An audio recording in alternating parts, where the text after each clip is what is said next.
So, I was one of the lesser people who were excited for this film. I saw the teaser and was hyped for the movie.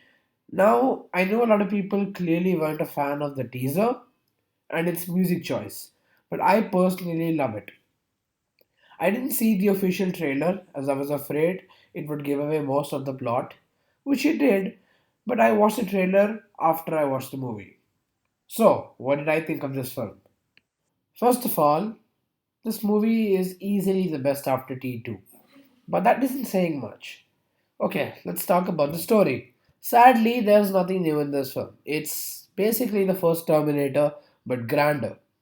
This film plays it safe rather than taking any risks or adapting new concepts that might change the franchise. It's like, ooh, a protector goes back in time, but this time it's a cyborg. Ooh, there's a time traveling Terminator sent to kill a human resistance leader, but this time it can split into two. This doesn't mean that the film is bad. It is extremely enjoyable. My one criticism is that it didn't try many new things, and it wasn't one vision. The original Terminator was great as it was one vision of James Cameron. But Dark Fate here had like six writers. This film was a mishmash of several visions clustered into one film.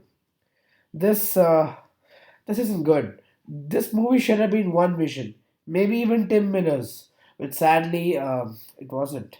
Now let's talk about the performances. Linda Hamilton's back. Linda was great as Sarah. She is the definition of badass. Look it up, seriously. Okay, nostalgia aside, Linda brings the cool badass side to Sarah, but also brings a level of emotional subtlety to her character. There were two scenes in the film which were performed brilliantly by Linda.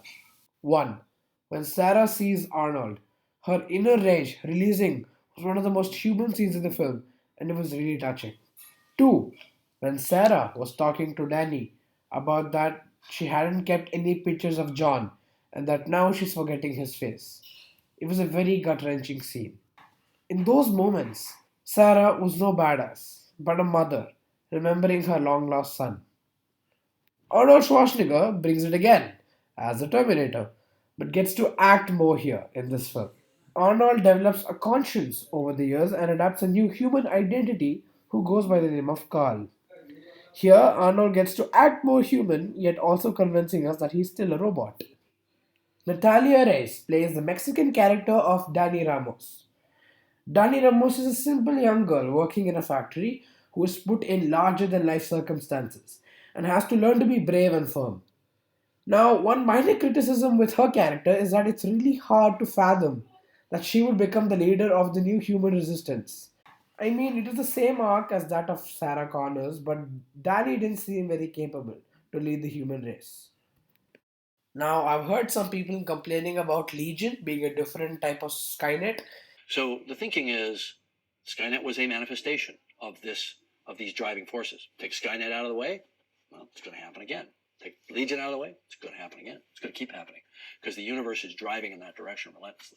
I mean, I get the criticism, but the fact that Judgment Day is inevitable and a Skynet like thing will take place in some way, shape, or form despite you having changed the future brings a sort of poetic justice to the story. It shows that our characters have to go through and deal with Judgment Day no matter how hard they try to avoid it. Mackenzie Davis was really good as Grace. Now, this role isn't anything life changing, but you somewhat get connected to her by the end of this film. Now, when I watched the teaser, Gabriel Luna's Rev 9 Terminator didn't seem very intimidating to me. But during the film, I was haunted by the Rev 9 Terminator and was impressed by Gabriel. He portrayed the emotionless killing machine while also showing some hint of attitude. So, yeah, well done performances. Now, let's talk about the action sequences.